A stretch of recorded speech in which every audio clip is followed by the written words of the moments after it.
Hello there, people. I was going to do a recording for Venus retrograde, and I thought I'd just jump on and do it live. That way we can all have a little chat about it. So this is about Venus, the goddess, Venus who's currently retrograde, whose energy is quite palpable. Venus is in Aries. Hey there, Marizula. How you doing? Thanks for all the love hearts. That's so sweet. Right back at you. And thank you for sending that because because I know you can hear me, which is good. Yeah, so I might just wait a few minutes, just see a few people jump on, just an opportunity to catch up. And as I said, I may just do these live randoms, just depending on how I feel. And today's topic is Venus in Aries retrograde.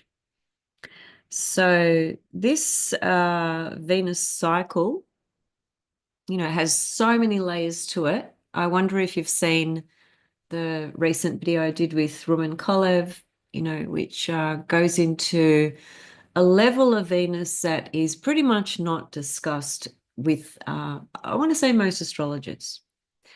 So that was about Venus's heliacal cycle, right? Which basically means, when does Venus appear? When does Venus disappear? And we've established that in the Northern Hemisphere, for this particular rebirth of Venus coming out of her evening star into her morning star, she's not going to disappear for most northern latitudes, right? And that's a very it's an auspicious type of time, if you like. It's a powerful omina, as Rumen Kolev himself said. So it's a very, very powerful cycle. Now, the cycle actually began 8 years ago. In 2017, that's the last time we had an Aries Venus star point, and that was this is this cycle, and it's coming to an end and a new beginning, as it were. So we've got a few layers. We've got Venus's heliacal cycle, which is her appearance, and that is covered in the video between myself and Rumen. We have the Venus star point, which is in Aries. We have Venus retrograde in Aries and swinging back into Pisces and so forth. So there's a few different layers. Venus remains retrograde for 40 days, 40 nights. It started on the 3rd of March, and I think it finishes on the 12th or 13th of April. So how are you all feeling? I know there's a few of you there now. You can jump on and say hello if you like, or say whatever you want to say, really. I'm just interested to see how people are going with the energy of Venus retrograde. I'll kick it off by just sharing some personal reflections without going into too many specifics. But the last few days especially, I've been really feeling into the energy of Venus retrograde. And what is Venus about? Fundamentally, what is she about? I mean, it depends which lens you look through, but Venus is Venus is Venus is Venus. And Venus is about love, about our heart center, our core heart center, love energy, which is not contaminated and poisoned by anything. It's our ability to express our creative force and energy, right? And it's our ability to connect with people. And not only our ability, but our style, how we choose to connect with people, the things that we love, the things that we enjoy, the relationships we have, all relationships across the board. It's not just personal, intimate, sexual relationships. It's anyone that you like or love. So, hey, Fiona. So when Venus is going retrograde, the most descriptive word is to say that we are going through a re-evaluation process of the things that are in our heart and the things that are in our life and the things that we are involved in, engaged with, connected with, right? And so it is about actually reflecting and reviewing all these different things. whether that's connections you have on social media with groups you follow, a person you follow, a person you like, whether it's your family, whether it's your lover, whether it's your friends, whatever it is. And it could be all of those streams, It is a process because the retrograde journey of any planet, for that matter, implies that the energy is turned within. So we have an invitation, a door opens up, and it says, come on in, step in, and let's have a look at what your field of connection is like. What's happening with your field of connection with all the different things and people that are there. So it's a process of reevaluation in order to purge or clean out, things that have finished, completed, or things that you've grown out of. They're just not in sync with you anymore. We've got to remember that Venus is about attachment as well. Venus rules Taurus, and Taurus is the sign of attachment. So the Venus retrograde cycle can really help us examine, the things that we might be attached to. That might be a person, that might be a belief, that might be a group, that might be whatever, whoever. And it is about looking at, well, why am I attached to this? What's the motivation behind the attachment, and why am I still holding on to this? Venus in Aries, well, let me just start by saying Aries is the most forthcoming, most direct, most honest sign.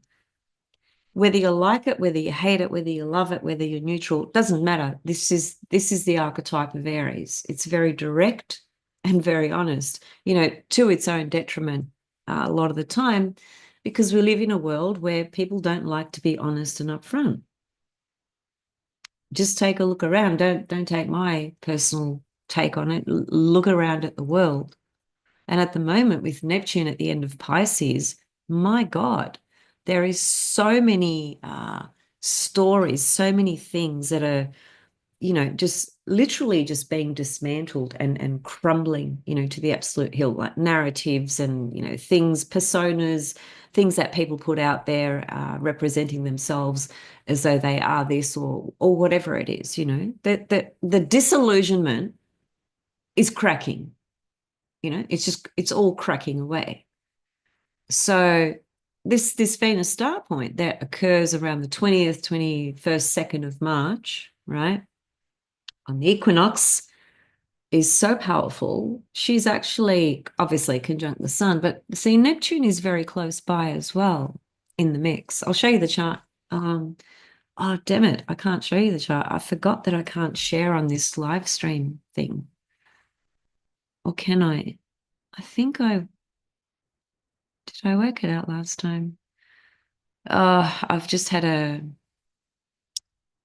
lapse in my mind about how I worked out how to keep the live going and still be on Zoom.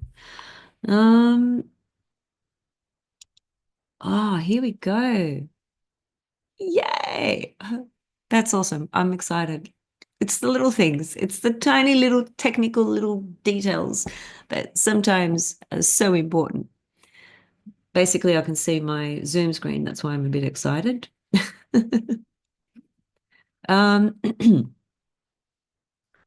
So share screen. Yeah, okay. How do I? Oh, there we go. I want to go to Solify.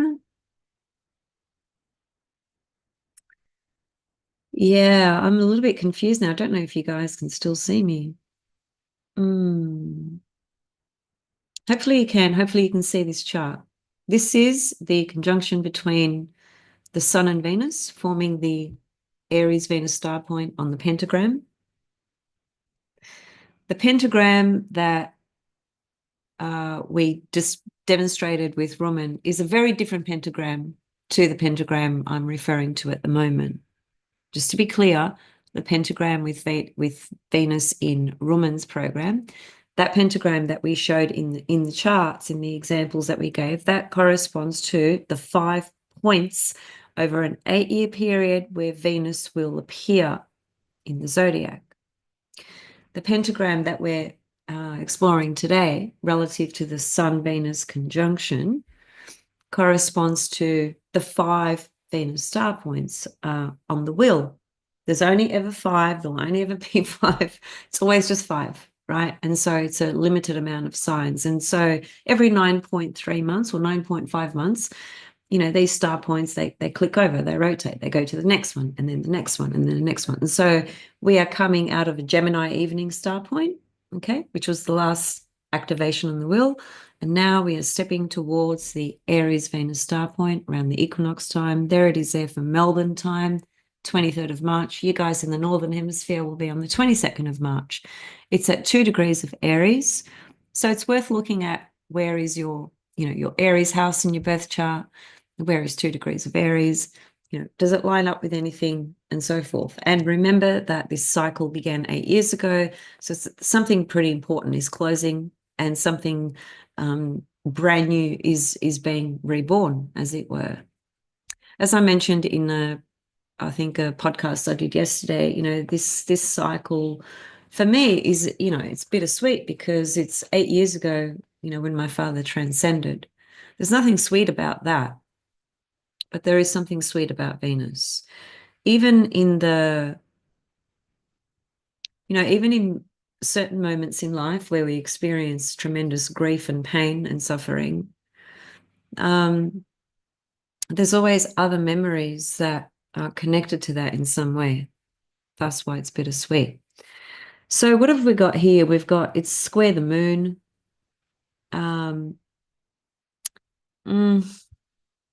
I think that the thing that I really like about this is it is conjunct Mercury. Mercury is retrograde in Aries at this point. And there is a very, very, very close sextile with Pluto.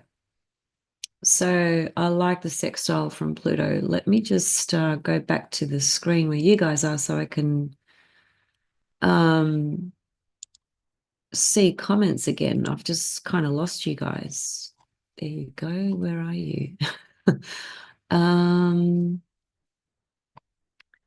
So can somebody just write in the chat whether you can still, because I can't see the YouTube screen anymore. Oh, there it is. It's all good. Okay, I'm back. All right. Okay, cool. Let me just see. I would say this Venus retrograde feels sobering.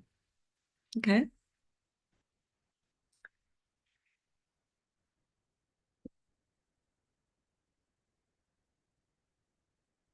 Yeah, look, I think, well, Venus is about relationships, so it's a given that when she goes retrograde, because the retrograde process means we go in, we pause, we stop, and we rethink things, so we're rethinking back to things that have happened, perhaps stories, narratives, connections with people. Could be a present intimate relationship we are in, all relationships, as I said before, so it is a review process. Even like relationships, for example, with people that you might connect with online that you don't even know, right, personally, but you just follow them on Instagram or Facebook or any social media. That there'll be certain cycles of things closing there as well. There'll be certain individuals that carry a particular frequency that just doesn't align with you anymore, so it is a time to clear out the garbage, so to speak. All the things, if we don't like that word, let's use a pretty word. If you don't feel that a particular connection or alliance that you are still maintaining, are attached to, and are still trying to nurture in some kind of way, ask yourself, what's the motivation behind it? What's the real motivation? That's what Aries is about. It's about fucking truth arrows coming out. That's all. Fucking truth arrows.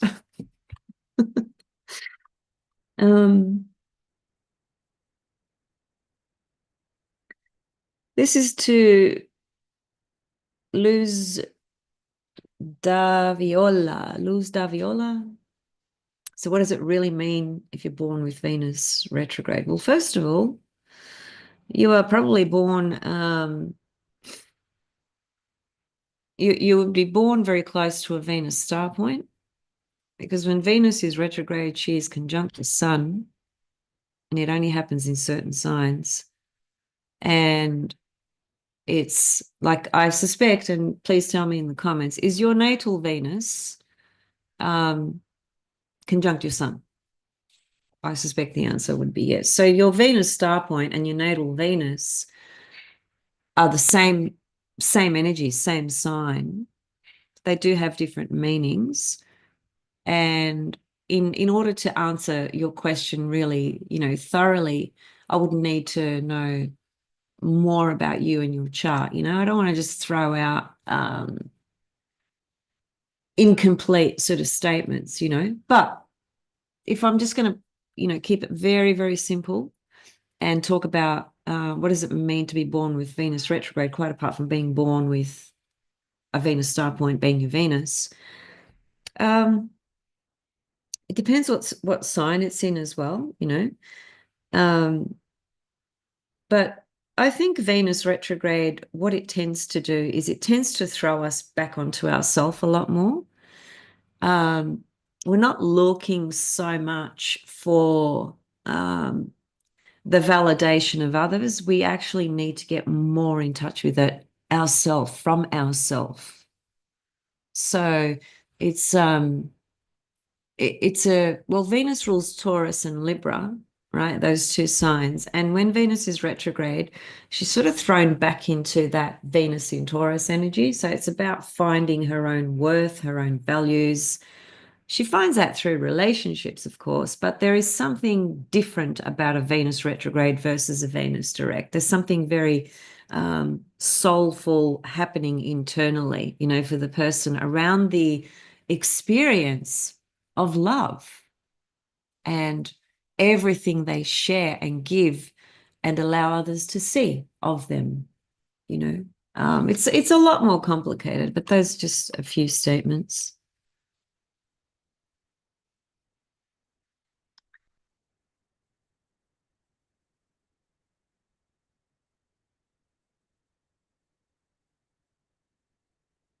Talking about Venus, Pamela.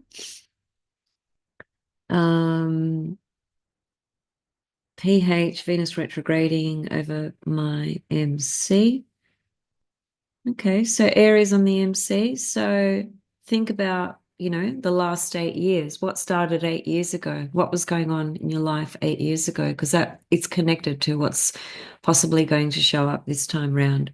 And look, we can't sort of it's hard to answer like everyone's question about at the moment. They might be asking them, you might be asking yourself, well, what is this Venus retrograde going to mean for me? Well, but you're going to have to wait and see. We all are. We can just speak generally, right, about what retrograde means, about what the Venus star point means, and so on and so forth. But in terms of personalizing it, it comes back to your own script, the script of your life, which is your birth chart. But the soul is breathing through the birth chart, right? And basically co-creating with it and making the decisions, right? The whole world is experiencing Venus retrograde, but is everyone going to have the same experience? Of course not. It's a very personal thing.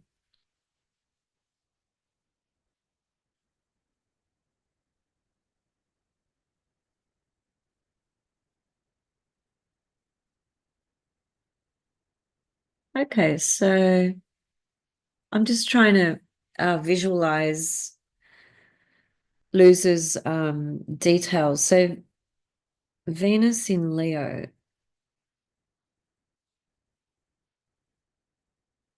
And your sun's in Virgo. Okay. All right, so you're not born near the star point. You're born in that 40-day zone of where Venus was retrograde, but it wasn't necessarily conjunct the sun. Okay, so that's a different story.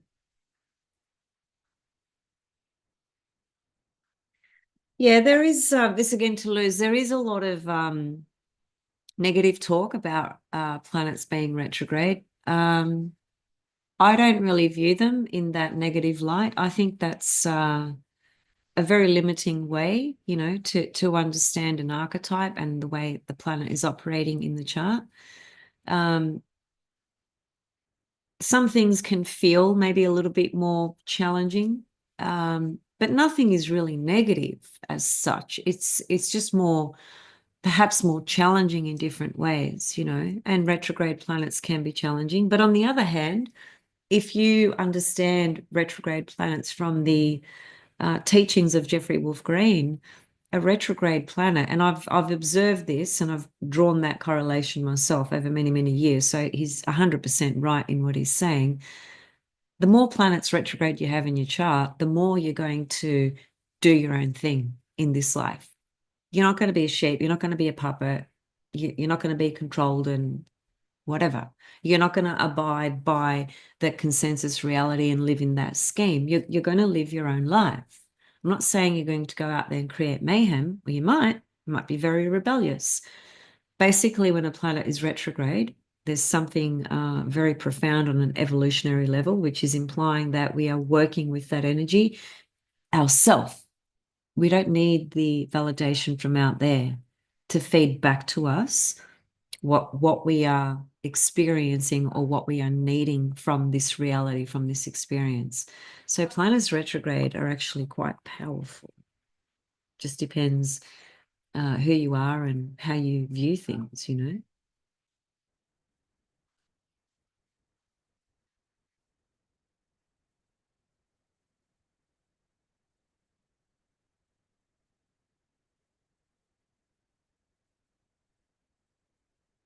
Seeing if there's any other questions or comments that I missed. Morning, bikini body life. I'm assuming you're not in Australia, given you said morning Australia.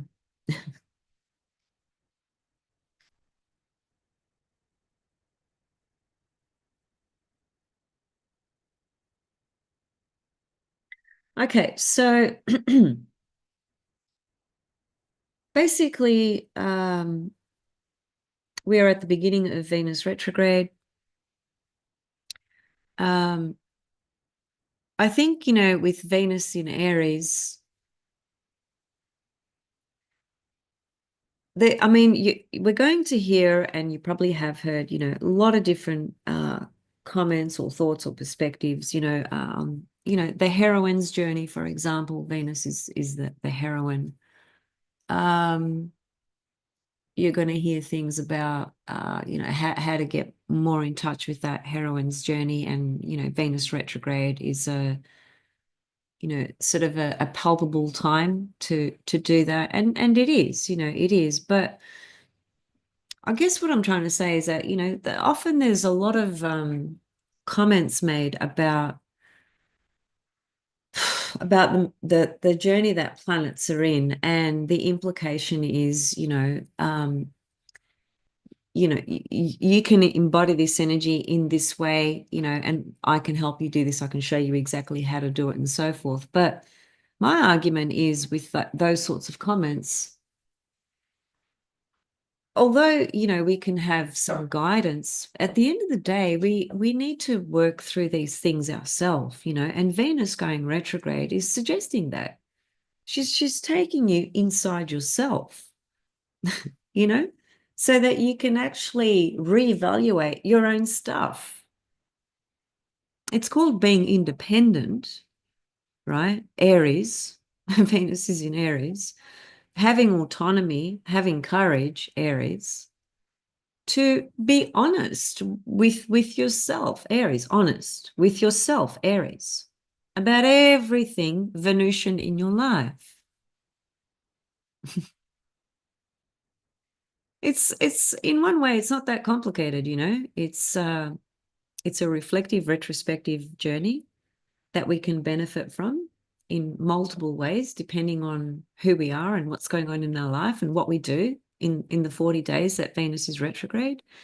You know, somebody yesterday that I know personally, her relationship ended, you know, with someone that she's been with for a couple of years, and she was, you know, she was pretty gutted, devastated, you know. So there's going to be different things happening right?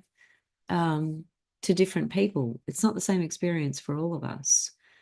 Many people are not in personal relationships, including myself. So this Venus retrograde journey, the way I like to look at it is, well, 8 years ago when this cycle began, what was going on in my life then? So I ask you the same question. Look back to 8 years ago.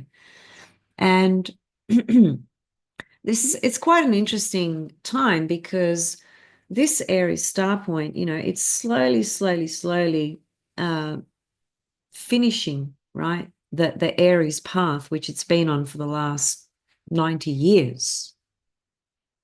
So by 2040, this Aries star point that we're talking about now, it's going to move into Pisces,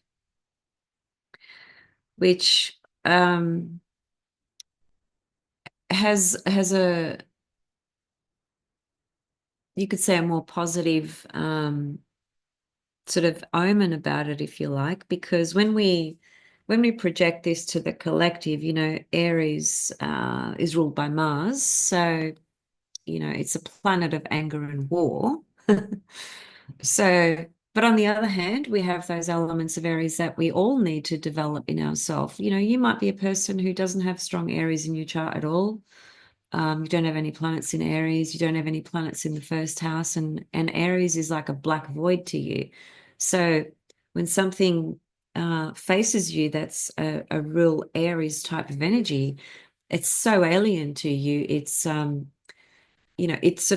can repel you. But all of us have to develop all the archetypes within us because all the archetypes exist within us. So the Aries Venus star point is coming to an end, and it has meant many different things historically. But from our own perspective, relative to the pentagram,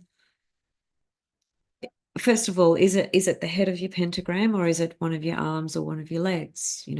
Because the pentagram is literally the head, the two arms, and the two legs of the physical body.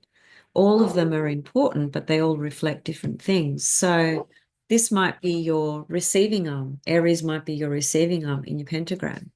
And if it's your receiving arm, then you will be receiving something, as it were, over the next 8 years from this particular cycle. It could be your giving arm. So you could find yourself being the person who's going to give.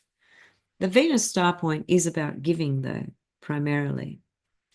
And it's got nothing to do with our emotional status, whether it's up and down and volatile or high, low, or whatever. It's beyond all of that. It just goes straight to the heart center, the essence and the core of your heart. So it's about giving from your heart, And if it's the head of your pentagram, then this Venus star point is extremely powerful because it's the head of your pentagram, which means it's what Venus imprinted you with as a gift before you were born. So in amongst this retrograde cycle, if Venus is the head of your pentagram as one of your Venus star points, this is a really powerful time relative to tuning more deeply into your Aries Venus star point, being the head of the pentagram, and what the gifts of Venus are for you and how you give that to the world, how you give that to others.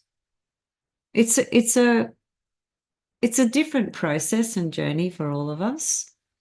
And you might have planets there with the Venus star point in Aries. In which case, if you do, those planets, they are working with the Aries Venus star point, right?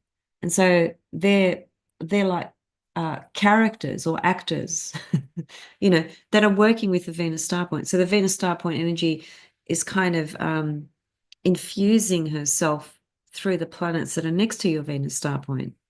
So the Venus star point is not working in isolation. It has to work through the planets that are next to the Aries Venus star point.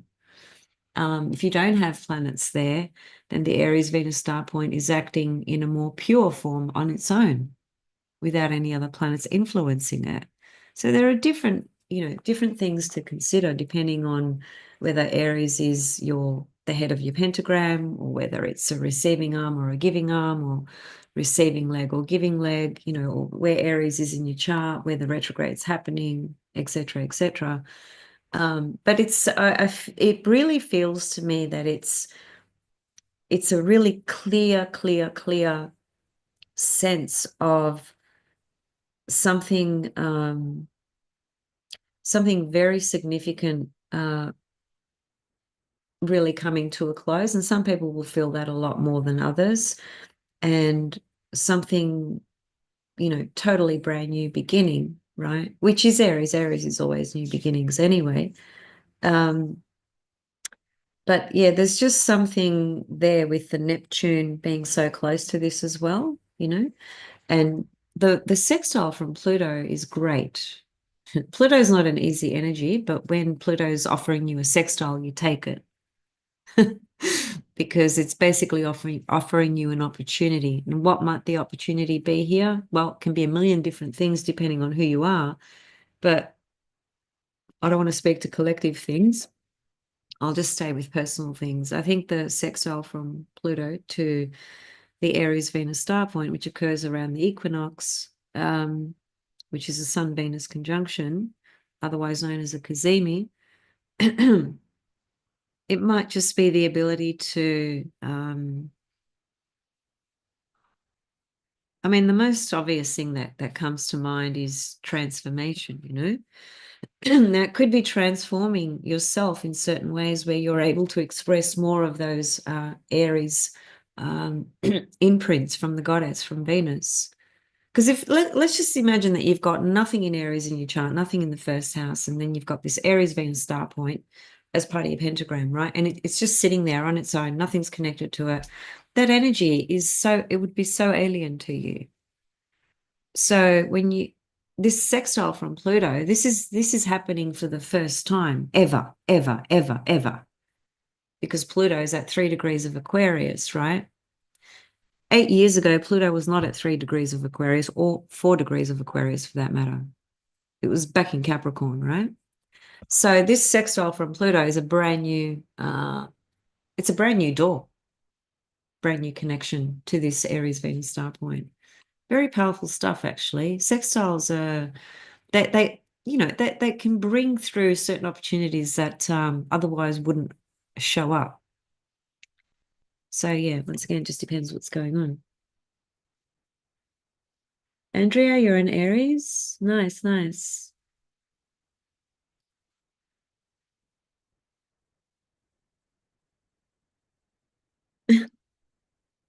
Ah, okay. Welcome, Andrea. Thanks for subscribing. Appreciate having you here. Um,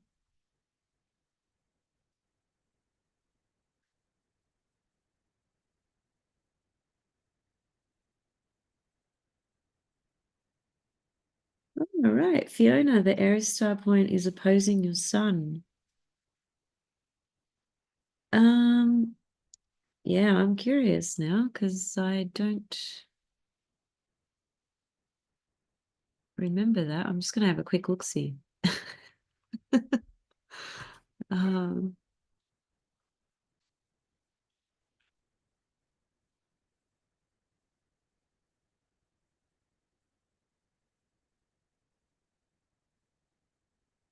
yeah, okay. Yeah, it's very close, Fee.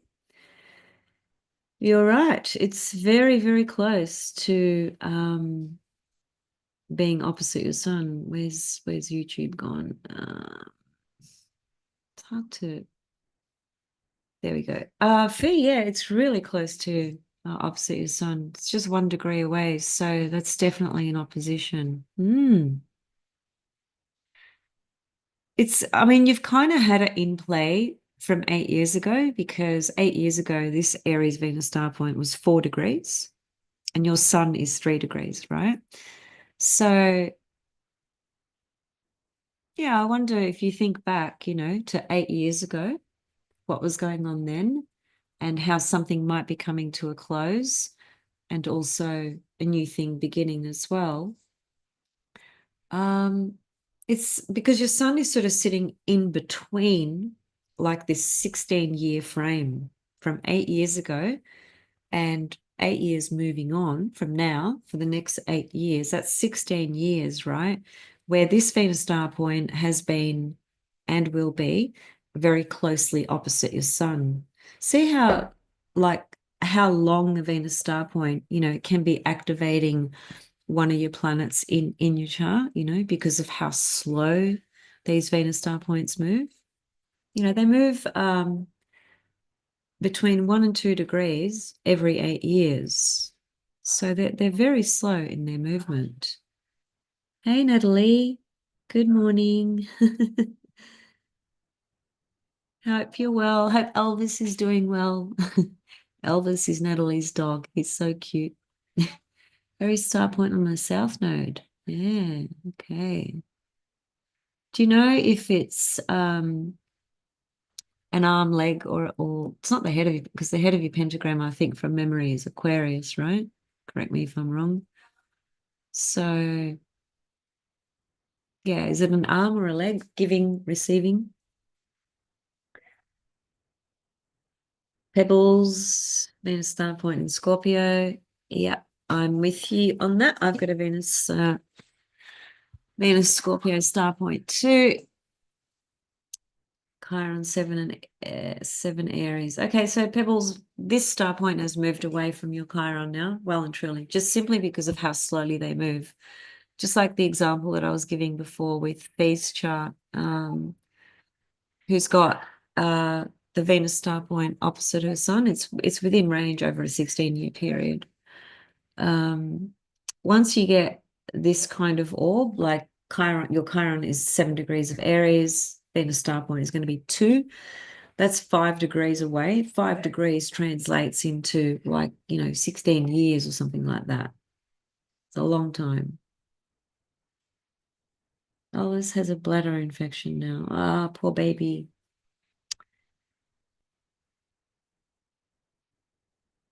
You don't know if it's arm or leg. Okay, I'll have a look and let me think. Is Aquarius the head of your pentagram, Natalie? Um,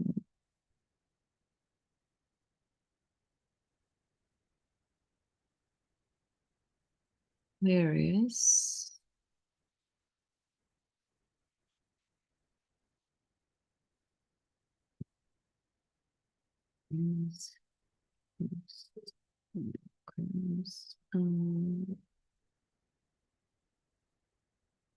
Yeah, I can't work that out right now.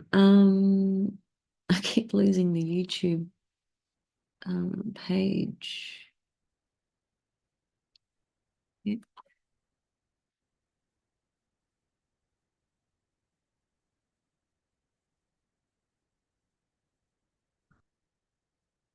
Trying to find the YouTube page where the comments are, and I've just lost it.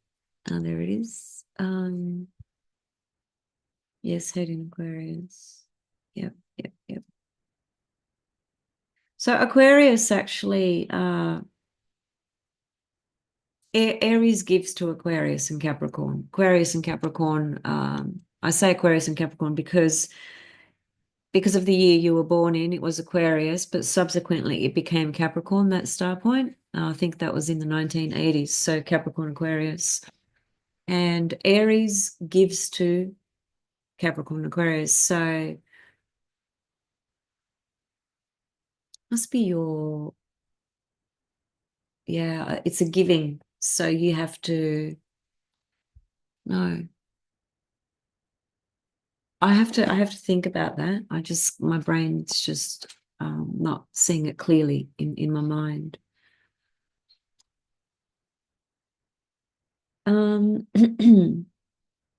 Let me just see, because I hate it when something is just not clear in my mind.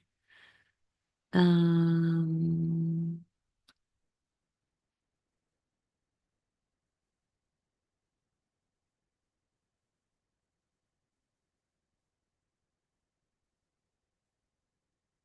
hmm,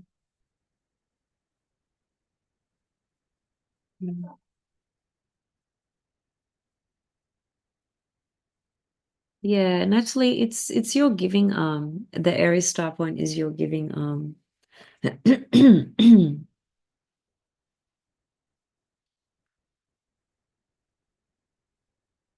Hey, Trisha.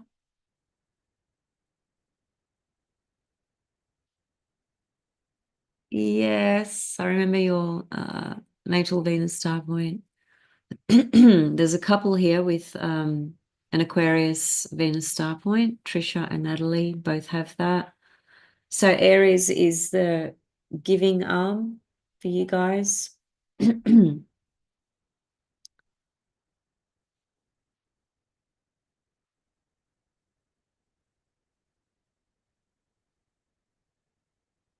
So Pamela, your Venus star point 24 Capricorn. Um, just have a look at something.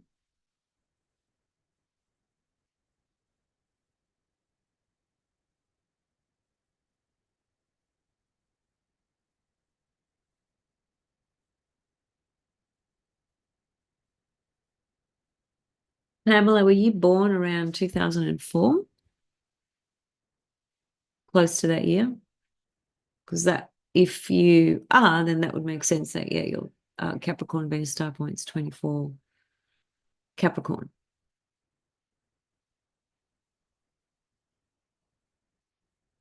Pebbles, it's not going to go invisible there. 44 northern latitude, she will be visible. That's not far from New York, actually, because New York is 40. So, yeah, I reckon you will actually see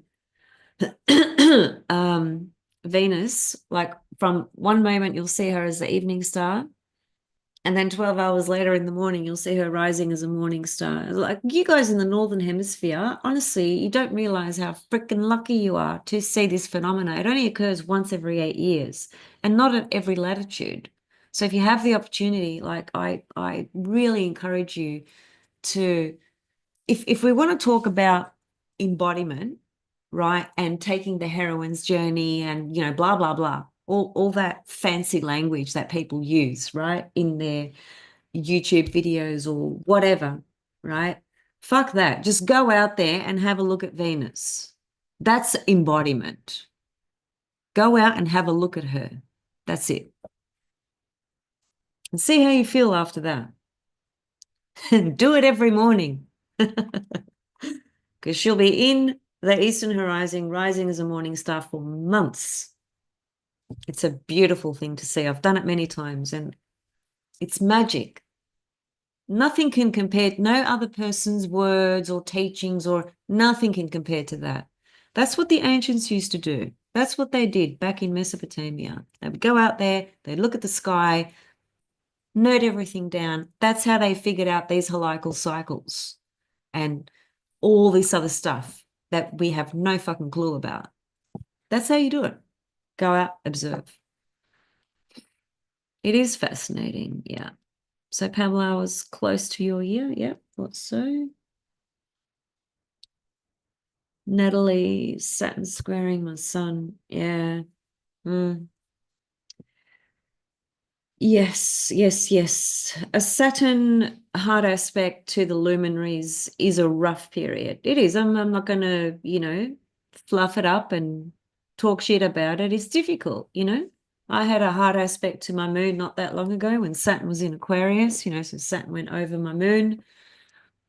That was not easy, but it was valuable. Like there was a lot of things I learned during that process. But it's interesting you use the word exhausted because the sun is our vitality. Quite apart from it being our spirit energy, the sun is our core source of sun energy, vitality. So when it's not uncommon to feel your normal sunny rays and energy, just they can't come out like they normally do because Saturn's squaring the sun. So it's trying to get your attention to other things that might be more difficult, things that might be more serious. So just something to think about. B,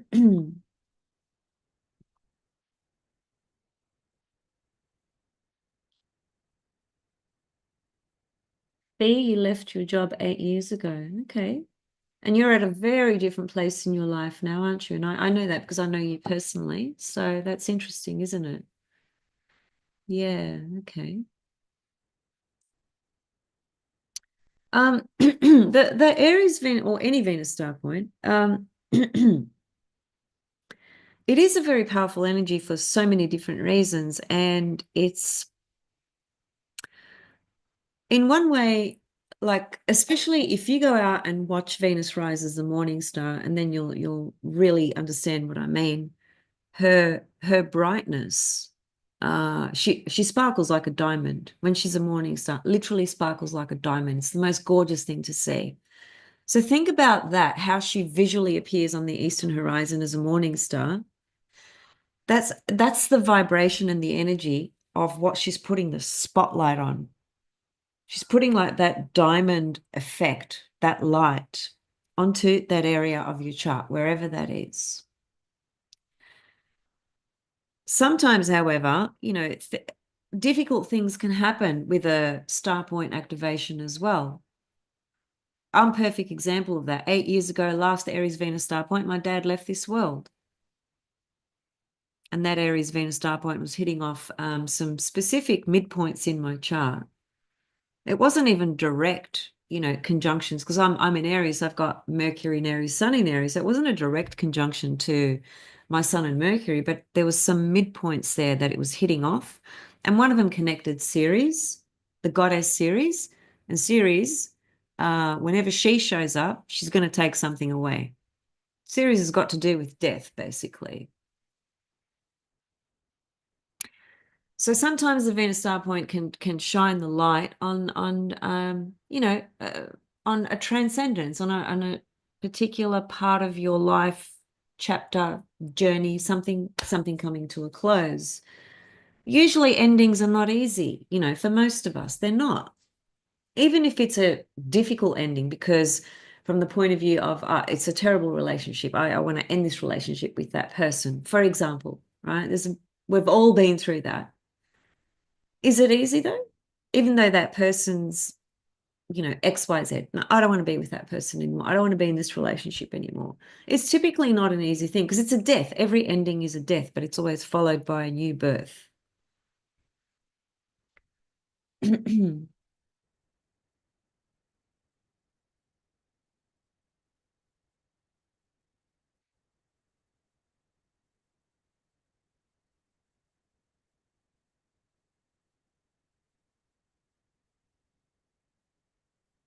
Yeah, I'm glad you got something out of that video, Pamela, about what it means to have the sun square the moon, because it is a very, very significant aspect, and it's the two main luminaries, it's the king and the queen, it's the mother and the father, it's the yin and the yang, it's the feminine and the masculine, and they're squaring each other.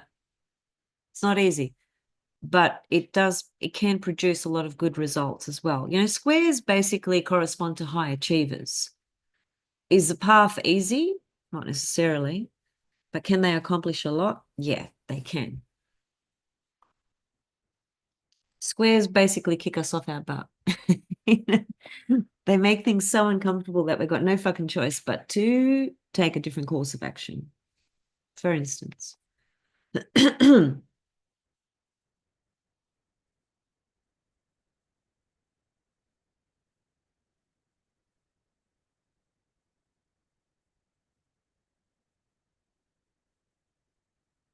Saturn is a difficult planet, without a doubt, but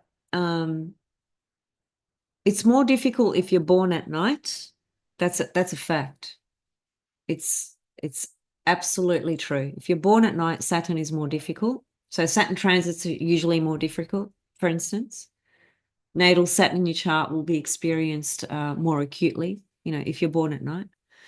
But and if you're born in the day, it's Mars that gives you grief, right? This is the whole sect thing in astrology, right? If you're a night birth, if you're a day birth, and this goes back into Babylonian teachings as well. Night birth, day birth makes a huge statement and difference about ourself and our chart and our life, right? I was just going to say, as we get older, Saturn does become our friend if we know how can I put it? You have to become Saturn in a way. That's how you become friends with that energy. And it's you take that authority, because Saturn rules authority. So you take that authority, you become the self-authority of Saturn. You become friends with that energy. It starts to work more in your favor. That's a process, and it's a gradual process, and it's different for every person. But I have seen that as you get older, the more you can understand what Saturn is really showing you in your chart, that Saturn really wants you to become conscious of and work on, the more you do that without resistance, Saturn becomes your master teacher. And he's no longer the enemy who's trying to freaking suffocate you, and taking your energy away and blocking you and stopping you from being happy and doing things and so forth. Sometimes it can be a lot more complicated than that. It just depends on the soul, their journey, what they've chosen, and how aware they are, right? Born at night, Pebbles. Yep, okay. Sun trine Saturn, rose gold. That's a great aspect, Sun trine Saturn. Very good aspect. What do you do if you don't mind me asking? Because Sun trine Saturn is quite a powerful aspect, actually, and quite good.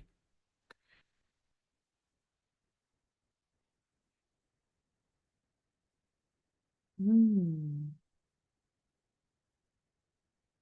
I'm sorry, Pebbles, about the loss of your parents when, quite young. That's a very traumatic experience. Um, just on this is going to sound completely unrelated, but it's not, because I'm trying to demonstrate a point.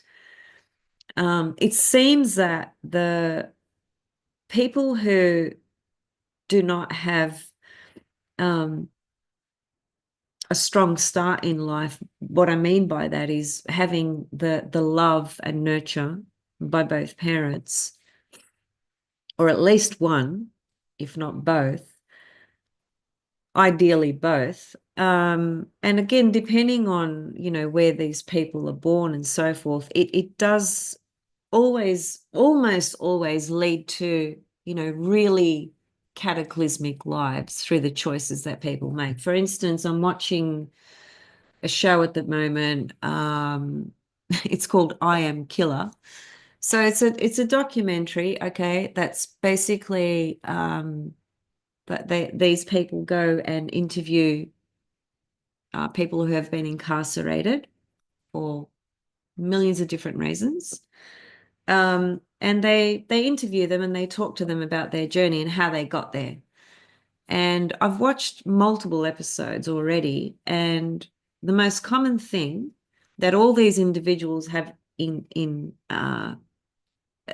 common together, whether it's a man, whether it's a woman, whether it's a 20-year-old, whether it's an 80-year-old, whether they're black, white, pink, orange, whatever, they all have a background where they had, emotional abuse, psychological abuse, sexual abuse, physical abuse. They had some type of abuse. They didn't have a stable upbringing, So it's sad, but it's true, and it's difficult because a lot of people don't have, the love and nurture by their parents, and that can set us off into, a quite a turbulent experience in this life. It's not easy. It's just not easy.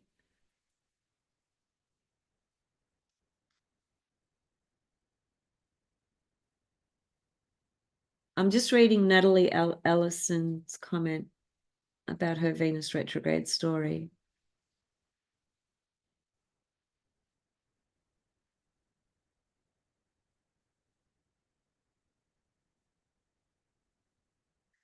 Yeah, I know the story you're talking about, Alison, because you've shared some of those details with me privately.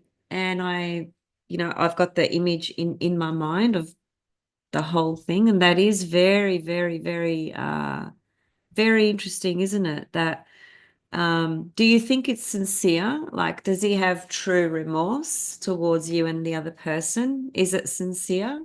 I hope it is. And I hope that it doesn't draw you back to a path that, really was very dysfunctional, if I'm going to be perfectly honest. I think you deserve a lot better than that. I'll just say that. But yes, interesting timing with Venus retrograde. Pebbles, you're welcome.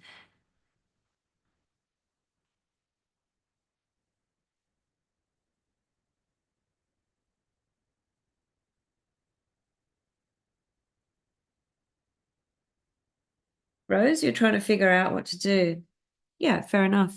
I think we all go through that at different times. I don't know how old you are. I don't know your background. I don't know what you've done, so I can't really, say anything. But fair enough, I think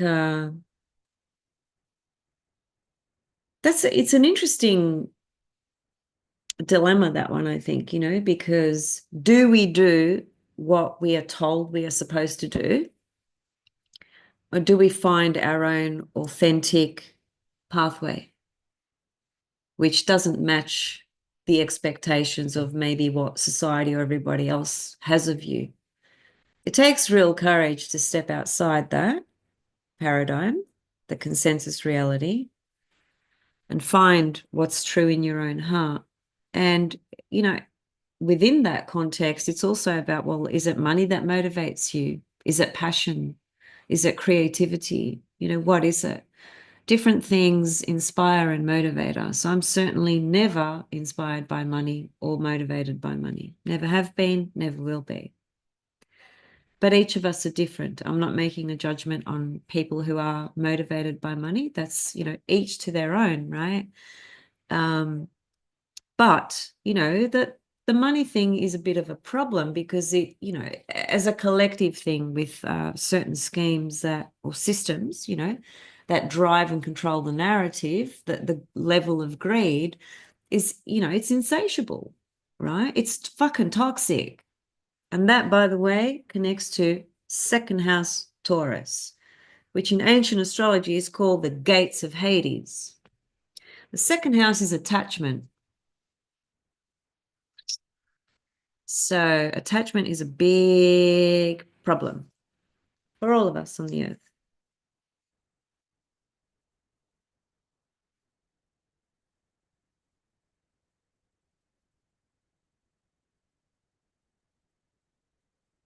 Just reading your comment, Natalie. Fair enough. Look, that's his position, and if you, interpret that as being cold and whatever, then you need to decide whether that's something you wish to continue with or to finally discard.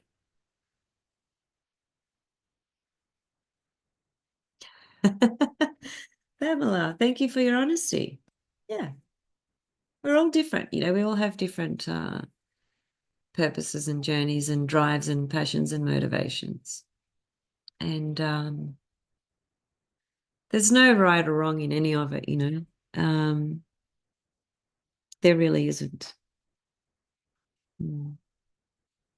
Okay, guys, I'm going to head off. I just wanted to check in and make a few comments about Venus retrograde. I've shared quite a few comments, so for people who missed the replay, hopefully they'll watch it because I really don't want to do a separate recording for Venus retrograde. This is enough. We've covered enough, although we went into, some people's personal circumstances here. That's fine. They're great examples because others might read this and think, yeah, I'm feeling that, I'm going through that, and so on and so forth. And I have covered some very specific things, about Venus retrograde and so forth. And Venus retrograde happens every 584 days, right? 1.6 years. It's not like it's a, unusual phenomenon, but it is an important time and it is up to us what we wish to do, with what shows up. But it is very important to be, especially with an Aries Venus star point, to be really, really honest with yourself about the matters that are being put under the spotlight, as it were. Yeah. Thanks, D. Kazemi.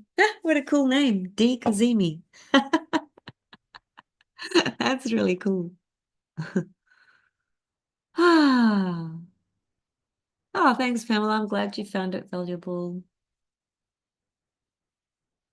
I do know the chart of my cat Natalie, but I don't have her time of birth, unfortunately. I wish I did. So I just have the position of all her planets and star points and things like that, but not the actual ascendant and so forth. Yeah. Take care, everybody. Just go and watch Venus rise on the eastern horizon, after the equinox. If you can devote to some sort of practice with that, if it suits your schedule and you're able to, I really encourage you to go out and just observe Venus rising on the eastern horizon. That's how we embody that vibration and that frequency.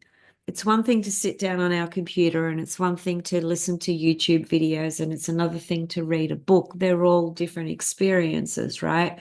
And different times they give different value to us, right? And different learning and teaching and understanding. But there is nothing like going out there and looking at the sky and, taking in that sparkling diamond energy, which is Venus. There's nothing like that. So I encourage you to do that. And I will catch you all very soon. There is a lunar eclipse coming up. So I'll come back for that because it's an important one. It's the first lunar eclipse of this year, and it's opposite my Venus, so it's certainly hitting off something personal in my chart. Yeah, so I'll come back and we can talk about lunar eclipse, whether that's a live or a recorded session. Don't really know. I'll see how I go. I'm, dealing with my own stuff. Um, but anyway, thanks for being here, guys, and tuning in, sending you all so much love, and see you soon. See you soon. Bye.